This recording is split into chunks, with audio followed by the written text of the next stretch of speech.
Permission দেখতে পাচ্ছেন, এই সরকারি আইন মোতাবেক আমি আমার লোকজন দিয়ে সাগরে পাঠাই ইলিশ মাছ ধরার জন্য। আমার ট্রলারটি 30 তারিখ রাত 10টার দিক এক ডাকাত চক্রের দল সুন্দরবন থেকে ডাকাতি করে নিয়ে এদের আমার এই লোকজনদের মারধর করে জিম্বি করে তারা নাকি পাথরঘাটা পদ্মাশুলিশ এলাকায় নিয়ে এদের পরে অমানবিক নির্যাতন চালায় এদের কাছ থেকে বিভিন্ন রকমের সই স্বাক্ষর নিছে।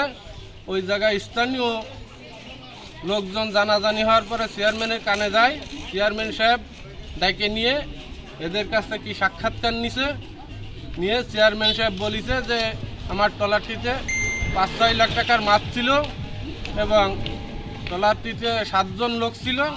সে জায়গার থেকে 6 জনকে বিভিন্ন ডকুমেন্টে সই স্বাক্ষর রেখে ছাড়ে দিছে আর বলিছে যে 5 লক্ষ টাকা নিয়ে আইসে এই লোক মতিয়ার রহমান আর এই ট্রলার নিয়ে যাবি।